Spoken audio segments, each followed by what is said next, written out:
Welcome back to Hammer Sports, and with fantasy football season just around the corner, many people getting their drafts ready, I figured let's drop some nuggets of fantasy knowledge for you all.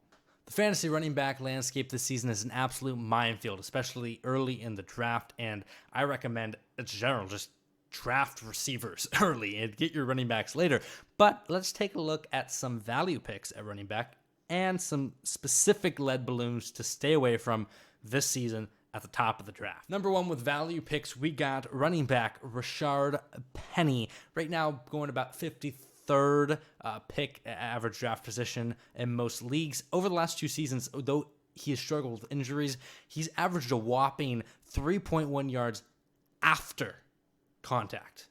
That's right, after contact. Now he gets to work behind the defending NFC champion Eagles offensive line that was absolutely stellar, and they finished as PFF's number one all-around unit and allowed all three of the Eagles' main running backs to average 3 yards before contact. So you add that before contact, you add that after contact, could be absolutely stellar season for him.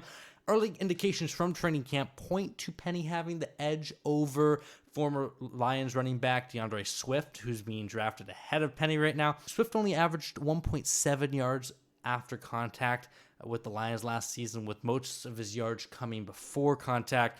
But that is a thing to keep an eye on. Those two running backs, they could eat into each other's workloads and kind of render both of them null and void. But Penny is the one I would want out of that backfield. Keep an eye on him, especially later in the draft. Number two value pick, we got James Cook for the Buffalo Bills. 77th ADP currently right now. Very disappointing rookie season for him. He only maxed out at about 56% of the snaps in week 18, but things are looking up. He finished as PFF's number one running back when it comes to breakaway run rate at 44%.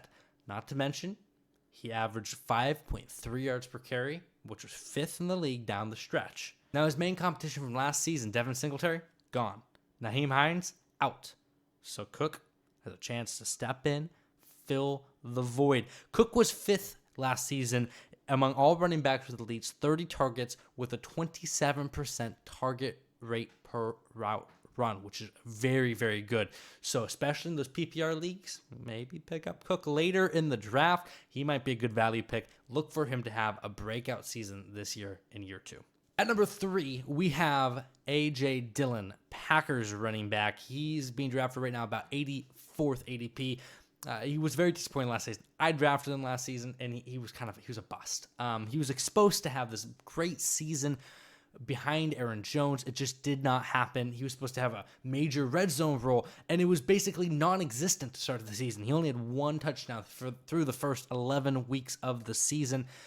But toward the end of the season, Dillon did begin to flash a little bit, and he actually outcarried teammate Aaron Jones inside the 20-yard line, 14-5.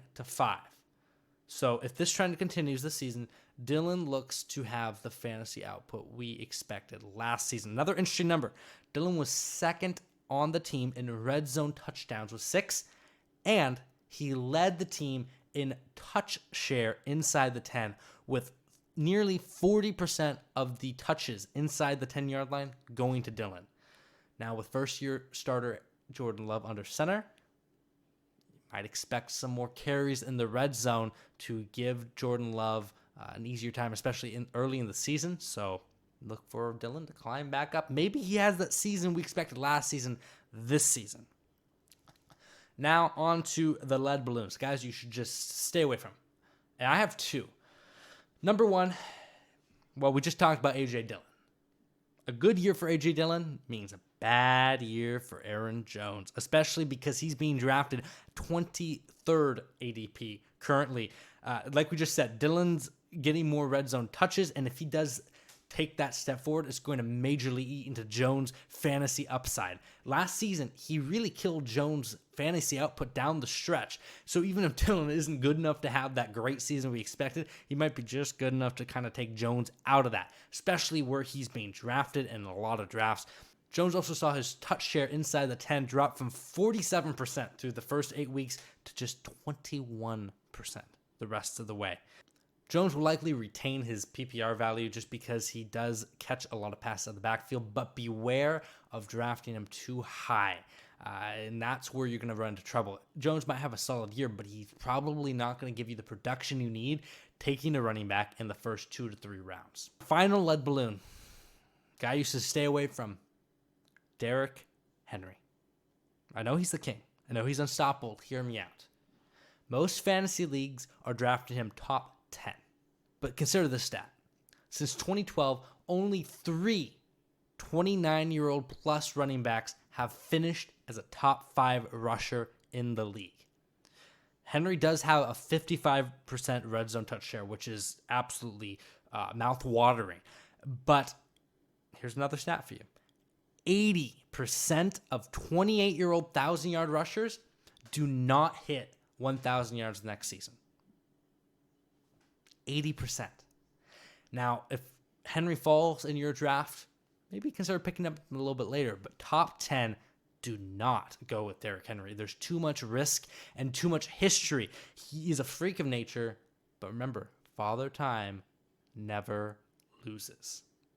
That's it. All the things I have to say for fantasy football today. Hope that helped you in your fantasy league. Hope you have a good fantasy season and good luck in your draft. Until next time, this is Hammer Sports, and we'll see you next time.